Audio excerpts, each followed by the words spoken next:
Alright guys, welcome back to another Borderlands 3 video, and in this one I'm going to be showing you how to farm the One Pump Chump, the legendary Jakobs shotgun. That is a really good item overall. I'm going to be showing you the fastest way to go about farming this item. Got some tips and tricks to make it super easy. And again, it is this item right here. It's the one that fires like one bullet, has a 50% chance to not consume ammo when fired, but it deals a ton of damage. I mean, you can see the stats there and stuff like that. It's a very good item overall, but yeah, let's jump into how to get it. If you do find this video helpful, consider leaving a like on the video. Also subscribe for more legendary challenge guides, and as always, you can find the playlist for my previous legendary farming guides and stuff like that in the description below. But without further ado, let's jump into how to find this item, and then after that, how to farm it. Alright guys, so here we are in game, and basically the first step in order to get this item is to go to the location Lectra City. And if you go onto the map right here and go all the way out to the orbit view, that would be on Promethea, and then you go into Promethea and Lectra City will be down here. Now the thing about this, you won't get this location open just by following the main story. There's a side quest, I forget the exact name of it, that you have to go to this location. I don't think you have to do the side quest. You can just head to this location at a certain point in the game, but you do need to actually head to it. It's not going to, again, be a part of the main story. So basically, you want to instead head into Meridian Metroplex and go all the way down to this area. As you can see, I'll zoom out a little bit so you can see that it's right across from like the fast travel point that you usually spawn into. So come all the way under here, and then you will find this location that will lead you into Lectra City. Now, as you can see, we are now in this new location, Lectra City. So basically, we're going to want to run all the way along this one side and get to this subway type area. It's easier for me to actually show you, and let me get a little bit more ammo just in case. But yeah, you run up the stairs right here, you'll come out into the open, and then you want to head over to the left. But basically, you're going to want to follow this road, this left side of the map, until you get to the very end, sort of near the kilovolt location. So let me just go ahead and speed this up right here as I run through. Just follow the road and you'll make it to that location that you need to get to.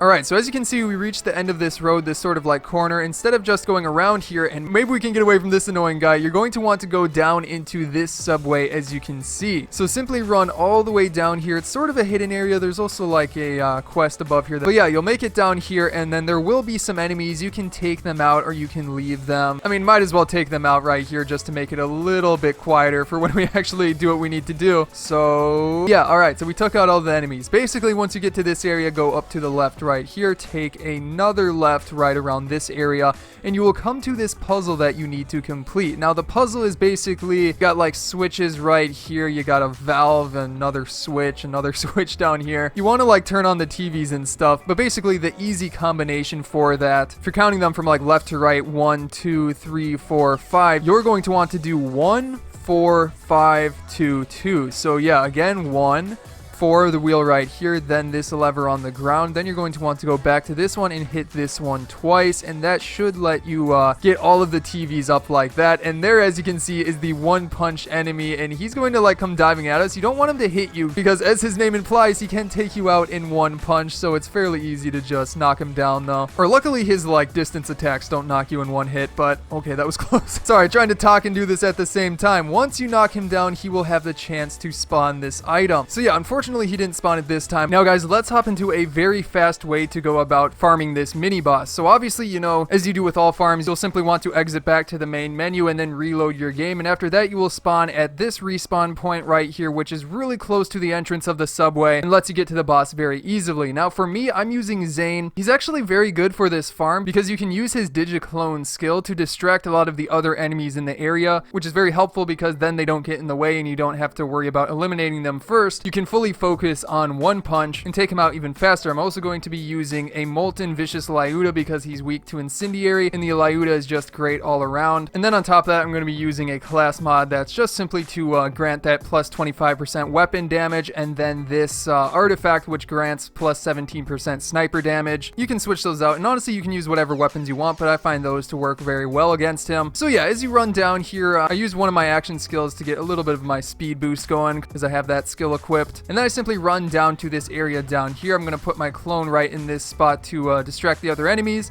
Then I simply put in the code right there. flip this one more time, and as soon as he comes out of that door, hit him with the criticals, and then he's eliminated. It's very simple to take him out like that, especially again if you have the Lyuda, if you can hit those criticals right as he comes out of the door. So yeah, but then on top of that, here is one of the times that he ended up dropping this item. He doesn't have the highest chance of actually dropping this. It took me quite a few times to get my first one, so do keep that in mind. I think it took around like between 15 and 20 tries, maybe even more than that. Honestly, took a lot longer than I expected, but I still got it, and it is a worth it item. It is a fairly good one all around. So yeah, guys, that is how you farm it. That is how you get the item. I hope you enjoyed this video. Be sure to subscribe if you did, and without further ado, I will see you in the next one.